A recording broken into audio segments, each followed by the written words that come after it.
Le Lèze. Fleuve hérolté s'étendant du pic Saint-Loup à la mer Méditerranée, sillonne des paysages diversifiés entre gorges, plaines agricoles, agglomérations, garrigues et étangs. Prenant sa source sur la commune de Saint-Clément-de-Rivière, il s'écoule jusqu'à la métropole de Montpellier, puis traverse les étangs palavasiens, lieu d'échange hydraulique complexe. Il finit enfin sa route, dans la mer Méditerranée, à Palavas-les-Flots. Son bassin versant se situe à l'est du département de l'Hérault et occupe 746 km², ce qui représente 12% du territoire héroltais. Ces 29 km de long permettent de rallier sa source à son exutoire en une journée à pied.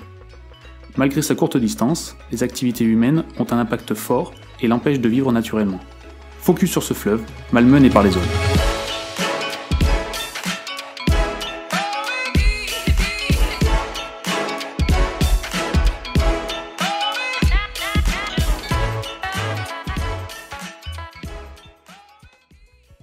La source du Lèze est une résurgence vauclusienne des calcaires nord-montpelliérains, située sur la commune de Saint-Clément-de-Rivière.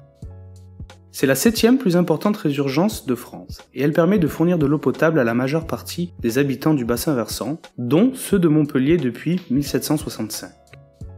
Ce sont 30 millions de mètres cubes d'eau qui sont pompés chaque année pour l'adduction en eau potable.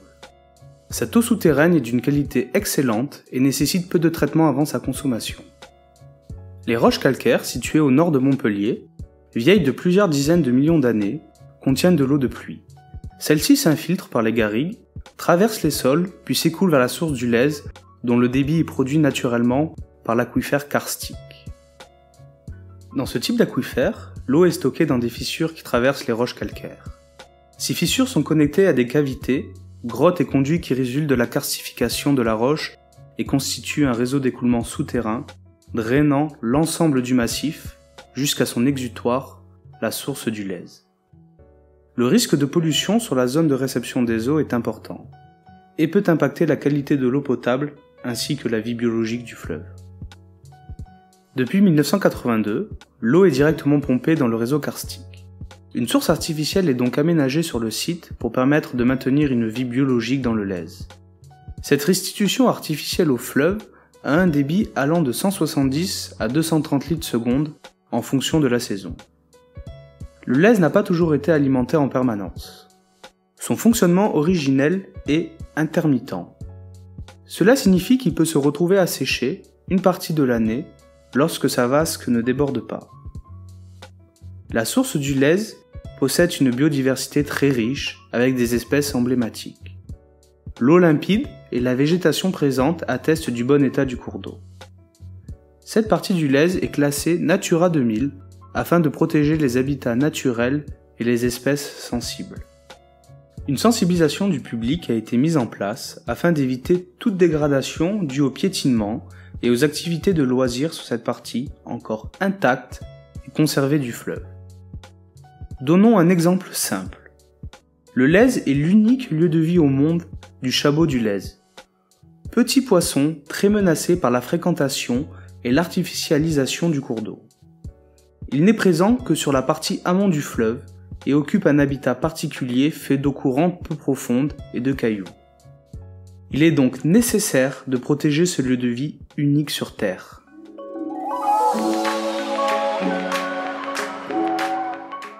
Entre sa source et la ville de Montpellier, le fleuve prend le nom de Lèze vert. Cette dénomination fait référence à l'ensemble des arbres et arbustes qui sont présents sur les berges du cours d'eau. On appelle communément cette formation végétale la ripisylve. Cette même ripisylve disparaissant petit à petit en s'approchant de l'exutoire. Le fleuve, dans cette partie amont, garde un aspect naturel depuis sa source jusqu'à l'entrée de l'agglomération montpelliéraine. De petits affluents comme le Lirou viennent faire augmenter le volume d'eau du Lèze, qui devient alors de plus en plus imposant au fil de sa course. Cette ressource en eau, sur cette partie du Lèze, a permis de développer des activités industrielles et de loisirs. De nombreux moulins dont on peut retrouver certains vestiges ont utilisé l'énergie hydraulique pour leurs activités. On a dénombré une dizaine de moulins sur le tracé du Lèze, mais un seul, le moulin de Soré, reste en fonctionnement encore aujourd'hui. Avec ses coins de nature et ses espèces remarquables, le Lèze vert est un atout majeur pour l'attractivité du territoire. Mais le Lèze serait-il victime de son succès? Les différents afflux de personnes sur des endroits stratégiques du fleuve peuvent le faire penser. Le site de La Valette, par exemple, voit arriver des groupes entiers de personnes et des familles venus profiter du cadre idéal lors des journées ensoleillées et chaudes de l'été. Cette influence locale amène son lot de difficultés avec la présence de stationnements sauvages dans le lit du cours d'eau et l'abandon de déchets sur des zones pourtant classées Natura 2000. La communauté d'agglomération de Montpellier a signé un accord avec la compagnie du Baronne, BRL, pour assurer la salubrité du Lèze pendant les périodes d'étiage, moment où il est le plus vulnérable. Cet apport d'eau permet d'assurer la continuité écologique du cours d'eau, mais également de satisfaire la navigation fluviale en aval, tout en préservant une image positive de la politique écologique montpelliéraine. Cet apport se fait en 3 points, dont jusqu'à 500 litres par seconde au niveau de la Valette. Cependant, l'eau du Rhône étant de qualité médiocre, on peut se questionner sur les impacts d'un tel apport sur le milieu et la biodiversité du cours d'eau comme le Lèze. Les berges font apparaître le fleuve comme un espace naturel en ville. Toutefois, il ne s'agit pas d'une nature sauvage, mais d'une nature bien aménagée et contrôlée. Les coureurs, promeneurs et cyclistes profitent d'un espace conservé, mais bel et bien aménagé. Certains de ces aménagements ont été pensés pour préserver les zones d'intérêt biologique. Des passerelles en bois sur pilotis ou des caillebotis permettent de se déplacer sans piétiner ou déranger la vie animale et végétale riche sur cette partie du Lèze. Le Lèze méandre en entrant dans la ville de Montpellier. D'aspect naturel, ces berges sont aussi aménagées pour la prévention des inondations. Les nouveaux bâtiments résidentiels sont pensés en fonction des risques liés au Lèze. Ainsi, les digues et infrastructures au fondement de la construction des nouveaux bâtiments rappellent constamment le lien entre fleuve et aménagement. Arrêtons-nous un instant sur les loisirs. Le Lèze attire les sportifs et autres personnes voulant se divertir. La liste des activités est riche. Il n'existe pas de lieu de baignade contrôlé sur les cours d'eau du bassin. Néanmoins, on peut signaler que certaines zones du Lèze, et notamment le site de la source du Lèze, à Saint-Clément-de-Rivière, sont très fréquentées. Il est possible de pratiquer le canoë-kayak sur le Lèze, en plein cœur de Montpellier, à 2 pas de l'hôtel de région. On recense également un club au niveau de la Valette. Plusieurs sites sont propices à la promenade ou randonnée et sont sujets à une fréquentation libre ou encadrée par des organismes spécialisés. Les impacts de ces activités sont importants. Piétinement et cueillette des espèces végétales, dérangement de la faune, non-respect des règlements, pollution diverses ou encore conflits d'usage, mais leurs effets peuvent être irrémédiables. Il est donc important de concilier environnement, activités de loisirs et économie touristique, car ces 2 derniers ont intérêt à conserver et préserver cet outil de travail.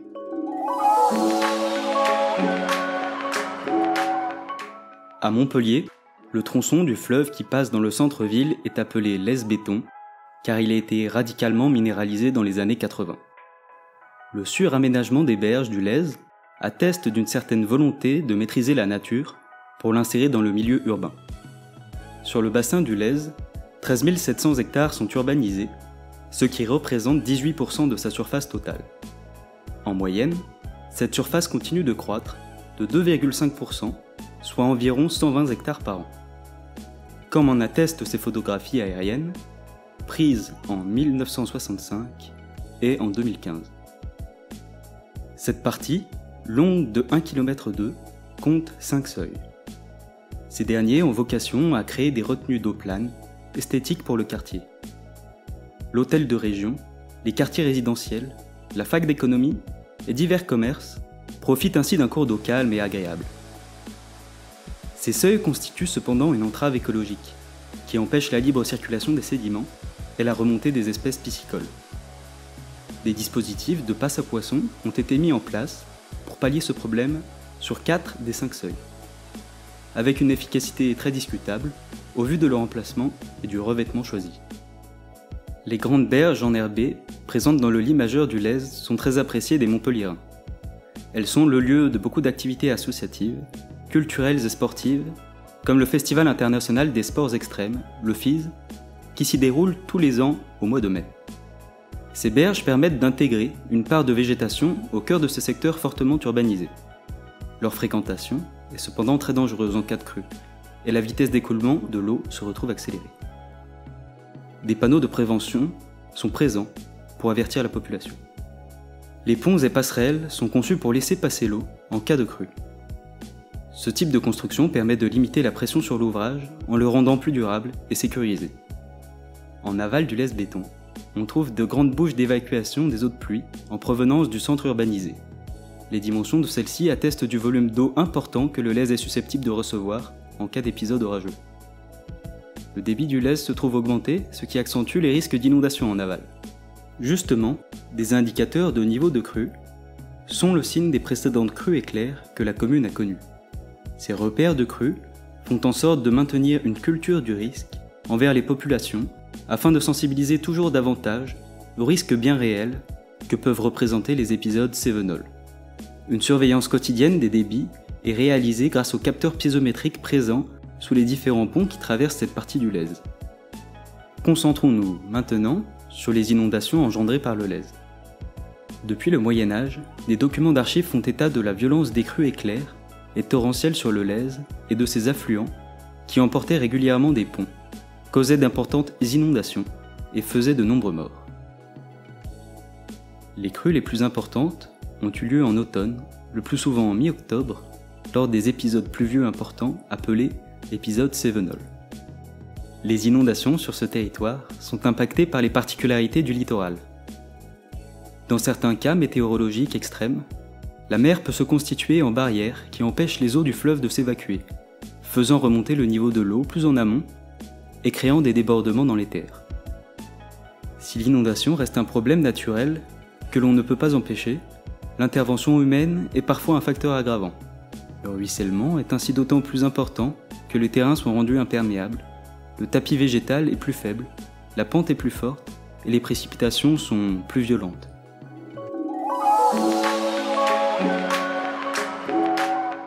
Le lèse béton passé, la végétation réapparaît sur les 11 km qui restent à parcourir au fleuve pour se jeter en mer. Pour lutter contre les inondations, le lèse a été endigué du centre de Montpellier jusqu'aux étangs palavasiens entre les années 80 et 90. L'empreinte de l'homme est partout et ne laisse que peu de place au développement des ripisylves sur les berges. Afin de pallier le problème de montée des eaux, le territoire a été adapté. Un déversoir permet d'évacuer l'eau en surplus pour limiter les poussées sur les digues qui protègent l'Atte. Il est situé à un emplacement stratégique car les eaux suivent un ancien lit du lèse et inondent des champs. Les eaux débouchent ensuite dans un delta au niveau des étangs. On distingue très clairement, depuis les airs, le chemin emprunté par les eaux. En descendant le chenal du lèse, nous arrivons à Port-Ariane. Initiée en 1990, cette construction a mis 15 ans pour sortir entièrement de terre. Cette oasis artificielle est le pari fou du tourisme de masse. Le bassin de Port-Ariane est protégé par de larges portes en métal, le protégeant d'une élévation du niveau de l'eau en cas de crue. Si Port-Ariane, le port de l'Atte, donne une illusion de calme et de tranquillité, l'apparence est trompeuse. En période cévenole, le cours d'eau peut devenir indomptable. Non loin du port, un seuil permet de rendre le fleuve navigable tandis qu'une écluse permet aux bateaux de plaisance de remonter jusqu'à Port-Ariane. C'est le seul moyen pour pouvoir se déplacer sur le lèse. Souvent décrits comme des obstacles au bon fonctionnement des écosystèmes, certains seuils gardent ainsi des intérêts économiques. Sur cette partie du lèse, nous trouvons la station d'épuration de Montpellier Méditerranée Métropole. La station Maera a été mise en service en 2005 et a coûté 150 millions d'euros. Elle traite les eaux usées de 470 000 équivalents habitants, provenant de 19 communes, avant de les rejeter à 11 km des côtes grâce à un émissaire en mer. Très controversée et souvent visée lors d'épisodes de pollution, Maera reçoit un excédent d'eau très important lors de pluies intenses. Elle est alors contrainte de bypasser ses eaux directement dans le lèse avec toutes les pollutions organiques qu'elles contiennent. À l'approche du littoral, la pression touristique se fait de plus en plus sentir, les campings fleurissent aux abords du fleuve. Fort consommateurs d'eau en période estivale et premiers sinistrés lors des fréquentes inondations, les campings sont soumis à diverses pressions. Il faut donc adapter les constructions pour limiter les impacts économiques, écologiques et humains. Le bassin versant est particulièrement touché par les rejets polluants. il est important de s'arrêter sur ce point. Les rejets polluants sont à l'origine d'apports de molécules diverses au milieu susceptibles de le perturber.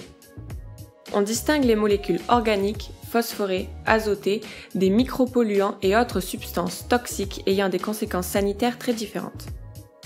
Ainsi, les pollutions peuvent être ponctuelles, s'il s'agit notamment des rejets domestiques et industriels, ou elles peuvent être diffuses. Les sources de pollution sont éparses et non liées à un rejet localisé. Ce sont notamment les pollutions liées au système d'assainissement non collectif, aux épandages agricoles ou encore aux pulvérisations de produits phytosanitaires. En plus de ces sources de pollution, nous avons les activités viticoles qui peuvent engendrer de fortes contaminations des milieux aquatiques. La plupart des caves rejettent leurs eaux usées dans les réseaux domestiques, mais certaines ont leur propre station de traitement, sujet à surveillance. Des mesures agro-environnementales, un programme d'action nitrate, le plan phyto et des actions locales sont mises en place par les services de l'État et l'agence de l'eau Rhône-Méditerranée-Corse pour limiter les pollutions dans le Lez. Ce volet est le plus important dans la préservation des milieux aquatiques.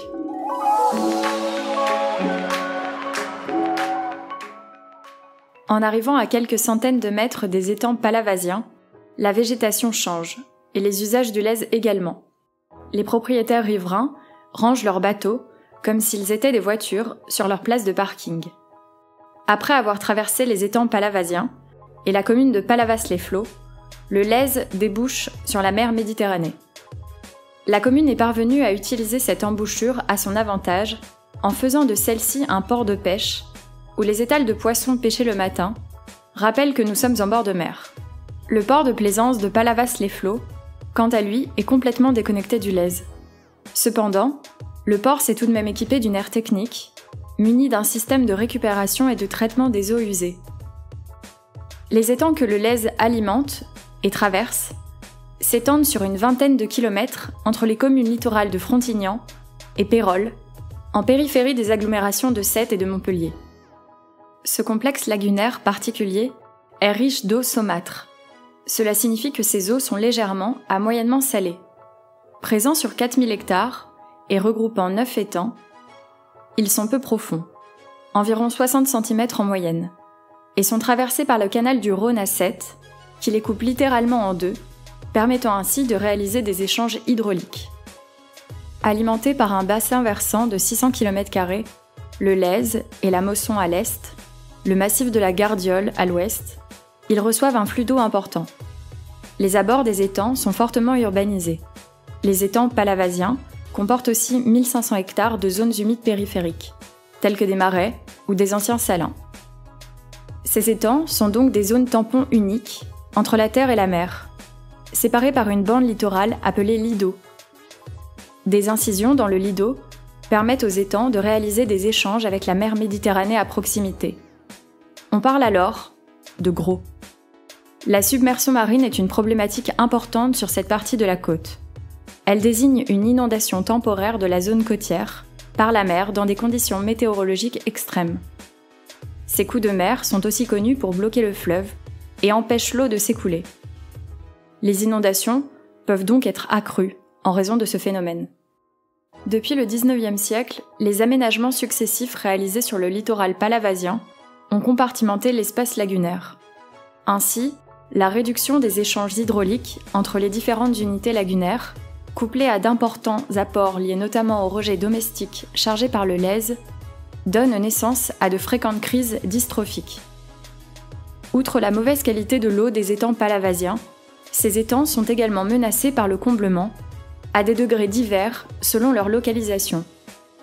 Avec plus de 4000 hectares de plans d'eau, les étangs palavasiens présentent une importante activité de pêche professionnelle, exercée par une quarantaine de pêcheurs au filet et une dizaine de pêcheurs de palourdes.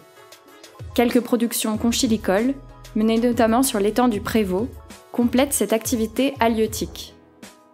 Outre cette activité traditionnelle, la chasse, le tourisme et le trafic fluvial sont les trois autres activités majeures recensées sur les étangs palavasiens et les zones humides périphériques.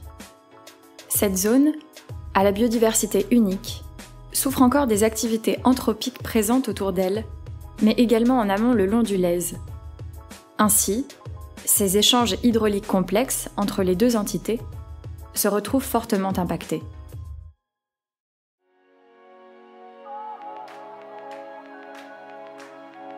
Sur les 29 km parcourus, bien des péripéties seront arrivées à ces eaux avant qu'elles ne rejoignent la mer. La morphologie du Lez évolue en fonction des paysages traversés, évolution souvent voulue par l'homme. C'est une vitrine à ciel ouvert des pressions que génère l'urbanisme. L'envie de maîtriser la nature et d'en contenir ses effets dévastateurs et violents ont poussé l'homme à décider à la place de ce fleuve. Son aspect anthropisé n'empêche pas complètement la biodiversité de s'en adapter, car le cours d'eau possède des espèces emblématiques et une richesse biologique reconnue. Les pollutions sont courantes et la qualité de l'eau se dégrade jusqu'à son arrivée aux étangs. Les usages, ainsi que les méthodes de prévention ont évolué pour permettre une amélioration drastique de la qualité de l'eau du Lez.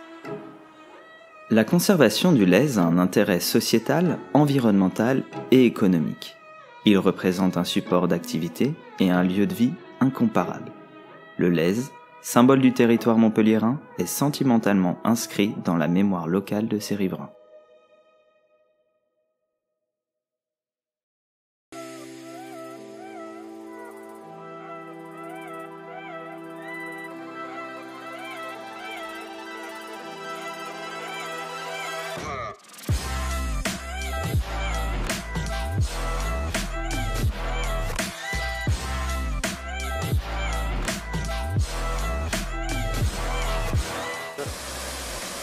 Il est parti, oula, ça part déjà mal.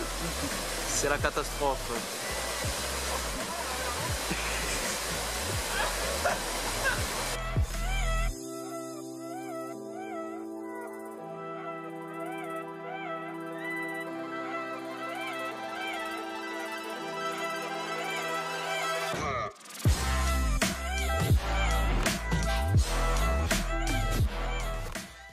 Les impacts de ces activités sont importants.